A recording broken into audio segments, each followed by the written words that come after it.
Bismillahirrahmanirrahim. Our today topic is ether or alkoxy-alkane.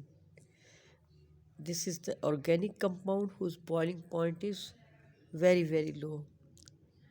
और आज हम पढ़ने जा रहे हैं the nomenclature of ether. It's very simple and very easy as compared to other organic compounds. तो इसकी पहचान क्या है?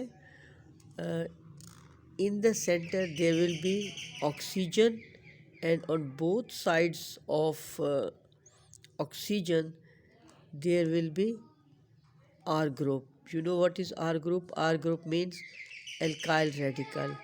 This R may be methyl, ethyl, propyl, butyl. It may be aliphatic, it may be aromatic. So this is simply the formula for ether. और इस ether को हम alkoxy alkene भी कहते हैं. कैसे? जब हम इस चीज़ को आर और ओ को कंबाइन करके पढ़ते हैं, they gives you the name alkoxy and this one gives you the name of alkane. तो starting the example which simplest of all, that is methyl. Suppose I am taking methyl, and really I have taken methyl because it is the simplest alkyl group. This methyl has a link with oxygen.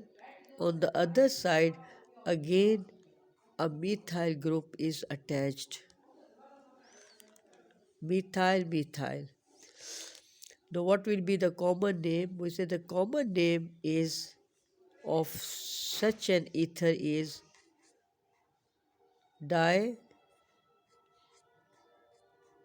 dimethyl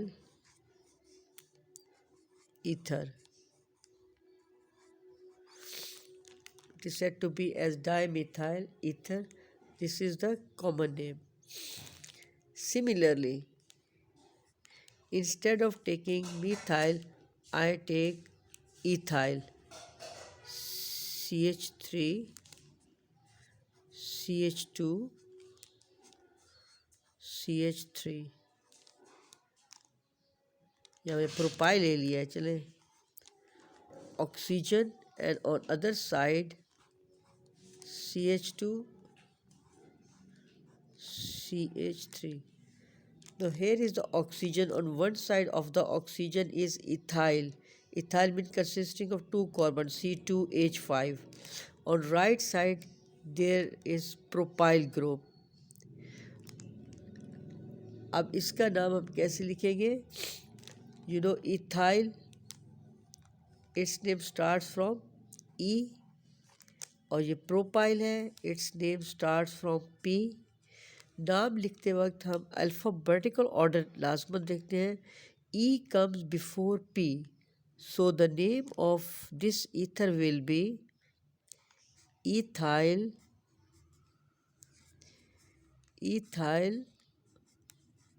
propyl ether. Okay. Similarly, take another example, और वो हम ले लेते हैं C2H5 O C2H5. What will be the common name? The common name will be diethyl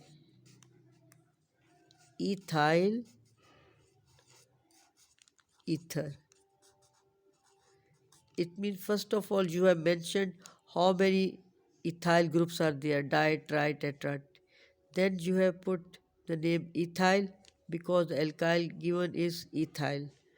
और जो overall structure का name है, कौन सा फंक्शनल ग्रुप है, वो हमारे पास एंड में आ गया, ether. So this is the way to describe ether according to their common names. Now what will happen if somebody asks that name them according to IUPAC system? IUPAC के rules आप बहुत हद तक जो है वो देख चुके हैं, तो देख लेते हैं. According to IUPAC system, according to IUPAC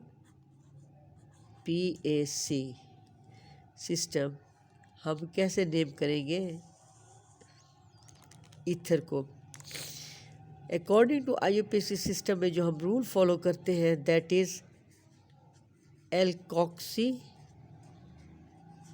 alkene. मैंने आपको कहा था ईथर का नाम ये भी है alkoxy alkane. No see, alkoxy means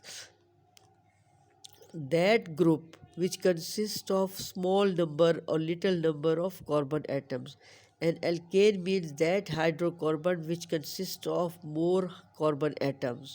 alkoxy में कम कार्बन्स होगी और एल्केन में ज़्यादा कार्बन। दूसरा जो ऑक्सीजन होगी of ether that will be attached with alkoxy group, उसी फार्मूले में आएगी, not in case of alkene. इसको इस वे में समझ सकते हैं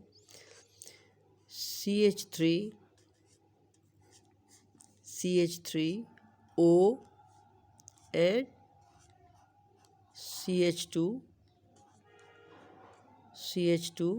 CH3. Now see, this is ether. You have to focus your attention on right side of oxygen and on left side. On right side there are 3 carbon atoms, 1 2 3, and this is the case of propane, propyl alkyl group. On the left side there is only a single carbon atom, carbon, that is methyl. So what will happen, this methyl group जो है it has small number of carbons, that's why it deals with alkoxy. तो methyl से ये बन जाएगा हमारे पास methoxy, it is now methoxy. And that alkyl group which consists of more carbon atoms, 1 2 3 3 atoms, it will come at the end. इसका नाम हम and में लिखेंगे, प्रोपाइल से मिथॉक्सी प्रोपेन। पेरेंट नेम जो है वो एंड में हमेशा आता होता है। तो ये हमारे पास आ गया मिथॉक्सी प्रोपेन। सिमिलरली एक और एग्जांपल देख लें, CH3 CH2 oxygen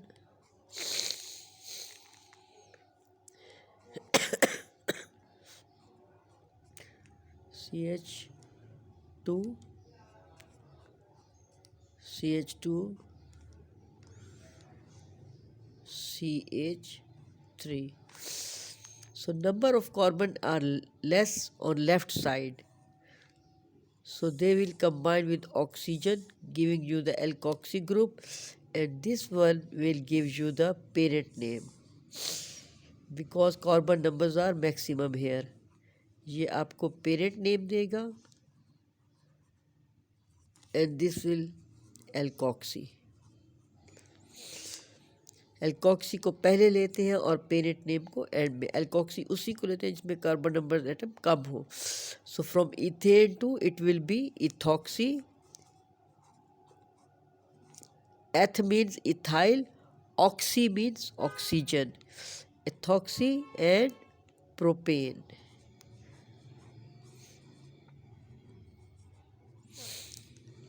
ethoxy propane ये हमारे पास आ गया।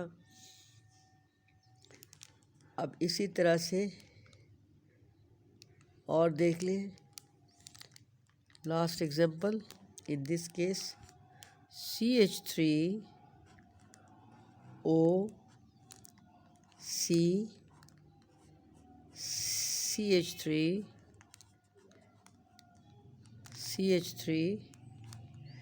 CH3 जो रूल है that is select the longest continuous carbon chain. अगर यहाँ से हम सेलेक्ट करें 1 2 3, ये बीच में ऑक्सीजन आइटम आ रहा है, कार्बन तो नहीं आ रही, कंटिन्यूस कार्बन जो होनी चाहिए, ये तो ऑक्सीजन है।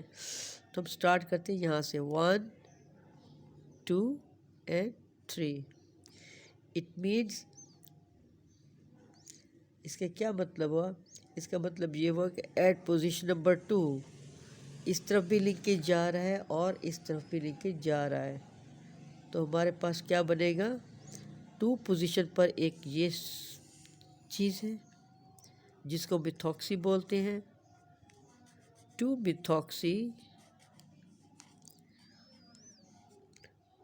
2 मिथॉक्सी और 2 पर ही मिथाइल ग्रुप है, 2 methyl, 2 methyl and parent name हमारे पास ये आ जाता है propane. So the name of this organic compound is this one, 2-methoxy 2-methyl propane. ये है हमारे अकॉर्डिंग टू IUPAC सिस्टम. अब हम देखते हैं कि फॉर एग्जांपल हमारे पास ऐसा केस आता है जिसमें डबल बॉन्ड है, तो फिर हम कैसे प्रेफर करेंगे और किसको प्रेफर करेंगे?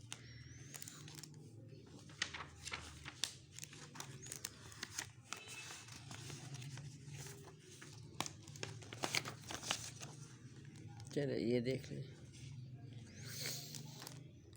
इन केस ऑफ एल्कीन, अगर हमारे पास एग्जांपल आती है in case of double bond, in case of unsaturated लिख ले, ज़्यादा अच्छा है.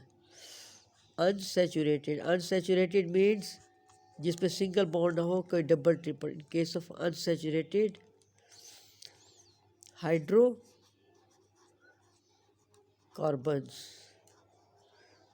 फिर कैसे आप नेमिंग करेंगे? अब यहाँ मैं ले रही हूँ propyl CH3 CH2 oxygen and here CH double bond CH2. तो this is the case of ether. Ether की क्या पहचान होती है? जब भी आपको ऑक्सीजन एटम नज़र आए और उसके राइट और लेफ्ट पर हाइड्रोकार्बन्स हो, तो आप समझ लें कि ये ईथर है. यानी कि बीच में कार्बन कट हो जाती है, उसकी जगह ईथर ये आ जाती है, ऑक्सीजन आ जाती है. तो ये ईथर की एक टिपिकल पहचान है. When there is a double bond and also there are single bond, double bond is given preference.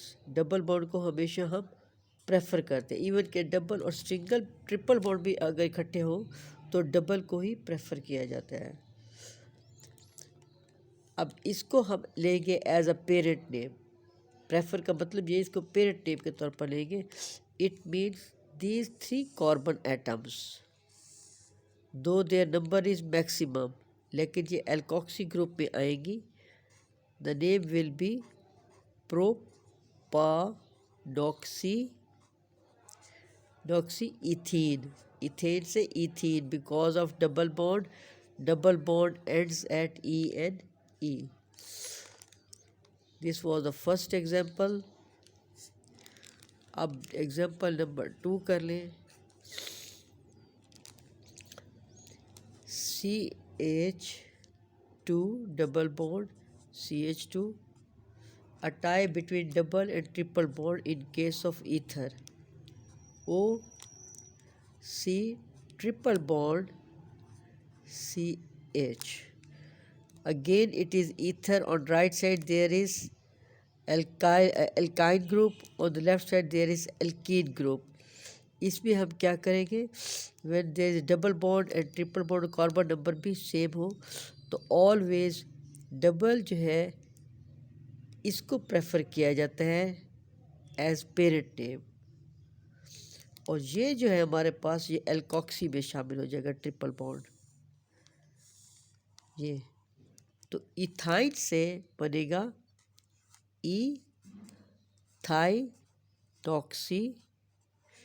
इथाइनॉक्सी and ये जो बाहर वाला है हमारा इथाइनॉक्सी इथीन, पेरेंट नेम